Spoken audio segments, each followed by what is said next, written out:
అందరికీ నమస్కారం. ఎమ్మెల్యే వివేకానంద గారు చాలా విషయాలు చెప్పిండు. ఒక రెండు విషయాలు.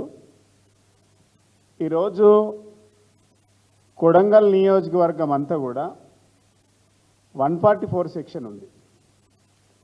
144 సెక్షన్ ఉండగా మరి ఇలా ముఖ్యమంత్రి గారి సొంత అన్న ఆయనే ఎమ్మెల్యే కాదు, ఎంపీ కాదు, వార్డు మెంబర్ కాదు, బోర్డు మెంబర్ కాదు, పార్లమెంట్ మెంబర్ కూడా కాదు. ఆయనకి ఏ రకమైనటువంటి హోదాతోని పోలీసు ఎస్కాట్ ఇస్తుందో ఈ రాష్ట్ర డీజీపీ సమాధానం చెప్పాలి, ఈ రాష్ట్ర చీఫ్ సెక్రటరీ సమాధానం చెప్పాలి, జిల్లా కలెక్టర్ సమాధానం చెప్పాలి. ఇలా మీరు వందలాది మంది పోలీసులతోని ఇలా రేవంత్ రెడ్డి గారి అన్న తిరుపతి రెడ్డి గారు వందలాది వెహికల్లతో ఇలా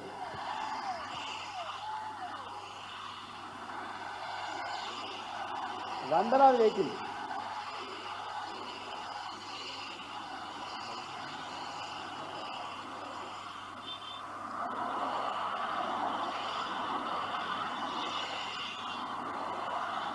చూడండి, ఎన్ని వెహికల్ ఉన్నాయి చూడండి.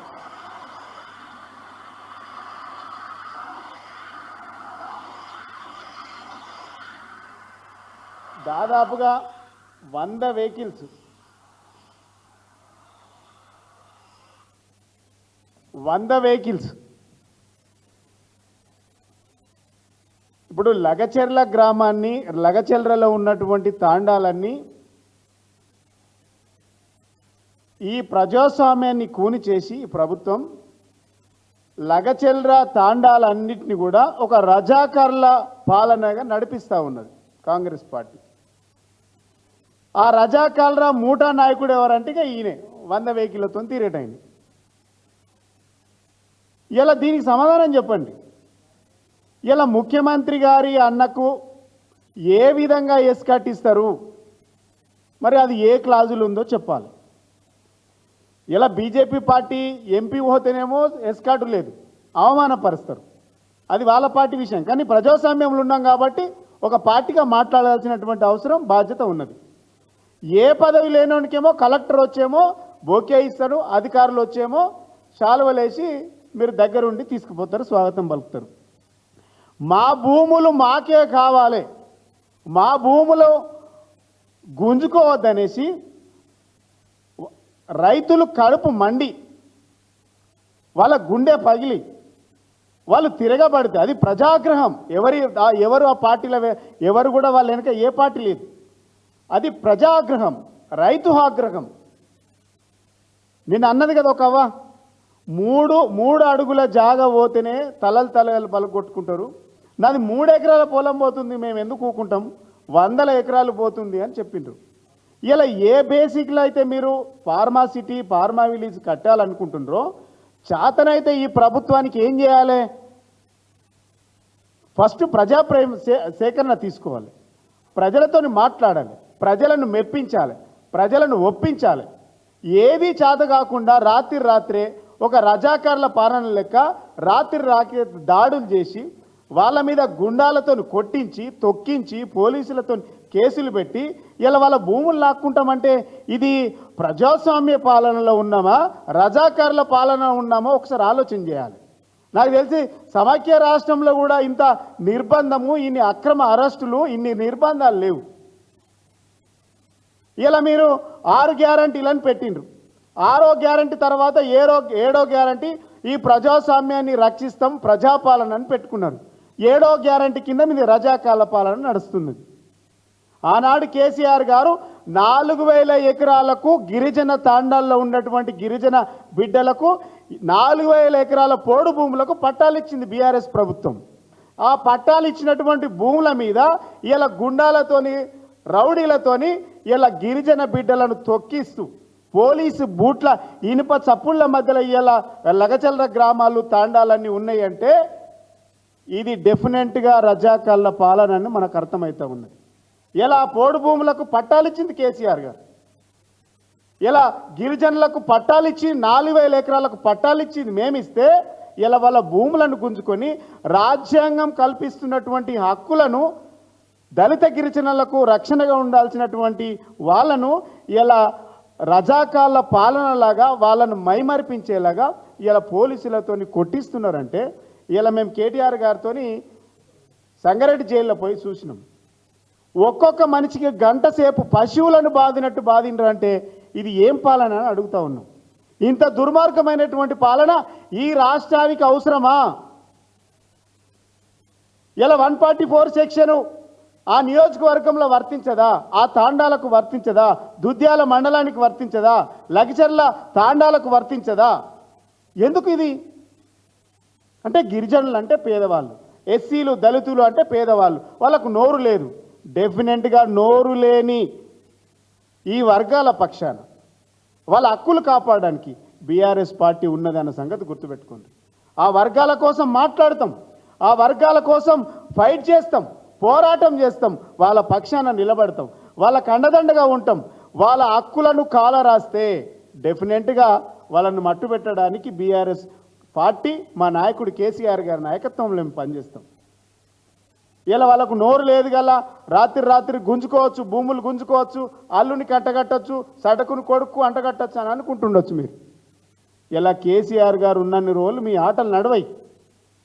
మీరు సమాధానం చెప్పాలి. ఇలా ముఖ్యమంత్రి గారు ప్రతిపక్షాన్ని పాలసీలతో ఎదుర్కొనలేక మీరు వేస్తున్నటువంటి పథకాలు అసలు ఫెయిల్ అయిపోయినాయి. మీ 6 పథకాలు గ్యారంటీలు ఫెయిల్ అయిపోయినాయి, మీ పాలసీలన్నీ ఫెయిల్ అయినాయి అని మేము మాట్లాడుతుంటే వాటిని ఎదుర్కొనలేక పోలీసులతోని మీరు ఎదుర్కొంటూ ఉన్నారు. పాలసీలు బాగలేనందుకు మా మీద కేసులు పెట్టి మామూలు జైల్లో పెట్టేటువంటి కుట్రలు చేస్తూ ఉన్నారు. ఈ ప్రభుత్వం దగ్గర, ఈ ముఖ్యమంత్రి దగ్గర విషమే తప్ప విషయం లేదు, మొత్తం విషమే. మొదటి నుంచి కేసీఆర్ గారి ఆనవాళ్ళు లేకుండా చేస్తుందంటే, కేసీఆర్ గారి ఆనవాళ్ళు లేకుండా చేస్తామనడం అంటే అసలు తెలంగాణలో లేకుండా చేయడం అన్నమాట. మరి ఎవరి కోసం చేస్తాం ఇది?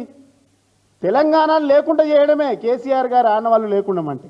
మీకు చేతగాక, మీ సమస్యలను పరిష్కరించలేక, సమస్యల పట్ల మీకు అవగాహన లేక, అసలు ఈ తెలంగాణ రాష్ట్ర భౌగోళిక స్వరూపం మీకు అవగాహన లేక, ఒక సమస్య మీద అవగాహన లేదు, మీ యొక్క ప్రాంతం మీద అవగాహన లేదు. అసలు మీ ఈ ప్రభుత్వంలో మీ ప్రియారిటీ ప్రోగ్రామ్ ఏందో తెలియదు మీకు ఇప్పటి వరకు. ఇలా 11 నెలల 30 రోజులు 38 రోజులు, ఈ 38 రోజులల్లా 11 నెలల 38 రోజులల్లా మీ ప్రియారిటీ ఏందో తెలియదు, మీ ప్రియారిటీ పథకం ఏందో తెలియదు ఇప్పటి వరకు. ఇలా మా మీద ఎందుకు దుమ్మెత్తిపోస్తూ ఉన్నారు? మీకు చేతగాక, మీరు ఎదుర్కోలేక. ఇలా కేసీఆర్ గారి హయాంలో అనేక ప్రాజెక్టులు కట్టినాం. మల్లన్న సాగర్ 50 టీఎంసీలు, ఇలా కొండపోచమ్మ సాగర్, రంగనాయక సాగర్, ఇలాంటి ప్రాజెక్టులు కట్టినాం. 2013 భూసేకరణ చట్టం ప్రకారం ఆ బాధితులకు ఏమేమి అవసరమో అవన్నీ కల్పించి వాళ్ళందరికీ సాటిస్ఫై చేసిన తర్వాతనే భూసేకరణ చేసినాం. కేసీఆర్ గారు ఫార్మాసిటీ కోసం 14,000 ఎకరాలు తీసుకున్నాడు కదా, ఆ భూమి ఎటుపోయింది? ఆ సమాధానం చెప్పాల్సినటువంటి అవసరం ఉంది. ఆ భూమి ఏం చేసిండ్రు?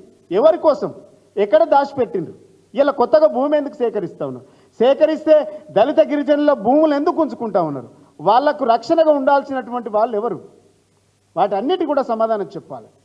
ఇలా వాళ్ళను ఏంది పశువులను బాదినట్టు బాదుతంటే వాళ్ళకి ఎవరు లేరని మీరు అనుకుంటుండొచ్చు. బీఆర్ఎస్ పార్టీ అండగా ఉంది, కేసీఆర్ గారు అండగా ఉన్నాడు. మేము ఇలా బాధ్యత మాకుంది. మీది బాధ్యతారహితమైనటువంటి ప్రభుత్వం, బాధ్యత లేనటువంటి వ్యక్తులు మీరు. ఇలా ఏ పని చేసినా కూడా బీఆర్ఎస్ పార్టీ ఎన్నుకుంది. లగచర్లలో దాడులు, లగచర్లలో రైతులు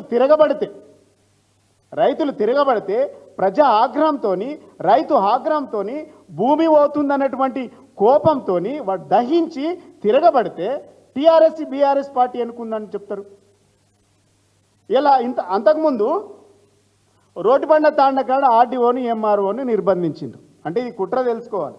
రోటిబండ తాండా, మైసమ్మకుంట తాండా, ఈ తాండాల్లో ఇంతకుముందు ప్రజాపై సేకరణకు వెళ్ళినప్పుడు ఆర్డీఓను ఎంఆర్ఓను నిర్బంధించిండ్రు. నిర్బంధించినప్పుడు ఈ ప్రభుత్వానికి చిత్తశుద్ధి కనుక ఉంటే ఈ ప్రభుత్వానికి నిజంగానే ముందు జాగ్రత్త ఉంటే, ఈ పోలీస్ డిపార్ట్మెంట్కి ముందు జాగ్రత్త ఉంటే ఏం చేయాలి? కలెక్టర్కు సెక్యూరిటీ ఇచ్చి పంపాలి. అంటే మేమేమనుకుంటున్నామంటే ఈ ప్రభుత్వమే రెచ్చగొట్టింది అంటున్నాం మేము. ఈ ప్రభుత్వమే రెచ్చగొట్టి ఇలా లేని ఇష్యూని చేసి బీఆర్ఎస్ పార్టీ మీదకి తోడుతుంది. ఇలా కలెక్టర్ వెళ్లే ముందు, ఇంతమంది ఆఫీసర్లు వెళ్లే ముందు వాళ్ళకి సెక్యూరిటీ ఎందుకు ఇవ్వాలి అంటే ముందస్తు జాగ్రత్తగా దీన్ని రెచ్చగొట్టడానికి ముఖ్యమంత్రి కన్సల్లలో ఈ కార్యక్రమం అంతా జరిగింది. దాంట్లో భాగంగానే వీళ్ళందరి మీద దాడులు చేసి రాత్రికి వందలాది మందిని అరెస్టులు చేసి కాంగ్రెస్ బీజేపీలను వదిలేసి ఇలా బీఆర్ఎస్ పార్టీని జైల్లో పెట్టిండ్రు. జైళ్ళు మాకు కొత్త కాదు, ఉద్యమంలో అనేక కేసులు పెట్టుకున్నారు. కానీ అన్యాయంగా రైతులను మీరు వేధించి జైల్లో పెడతా ఉన్నారు. ఇలా లగచర్లలో రైతులు తిరగబడితే బీఆర్ఎస్ పార్టీ వెనుకుందంటారు. అంటే ఈ ప్రభుత్వానికి ఎంత చేతగాని ప్రభుత్వం అంటే లగచర్లలో రైతులు తిరగబడితే బీఆర్ఎస్ పార్టీ వెనుకుందని చెప్తుండ్రు. అశోక్ నగర్లో విద్యార్థులు నిరుద్యోగులు 2 లక్షల ఉద్యోగాలు ఇస్తామని చెప్పిండ్రు. 11 నెలలు దాటిపోయింది, ఇంకా 15 రోజులు అయితే సంవత్సరం అవుతుంది. మా ఉద్యోగాలు మాకు ఇవ్వమని అడిగితే బీఆర్ఎస్ పార్టీ ఎందుకుందని చెప్తారు. మీ డిపార్ట్మెంటు ఇలా ఉద్యోగాలు చేసేటువంటి హోంగార్డులు రోడ్లెక్కి ఫ్యామిలీలతో రోడ్లెక్కి ధర్నాలు చేస్తే దాని వెనుక బీఆర్ఎస్ పార్టీ ఉందని చెప్తారు. పురుగులు అన్నం పెడుతుండ్రు. మాకు కేసీఆర్ గారి పాలనలో సన్నబియ్యం ఉండే మంచి అన్నం దొరికింది, చదువు మంచిగా ఉందని విద్యార్థులు రోడ్లు ఎక్కితే వాళ్ళ వెనుక కూడా బీఆర్ఎస్ పార్టీ ఎమ్మెల్యేలు బీఆర్ఎస్ పార్టీ ఉందని చెప్తారు.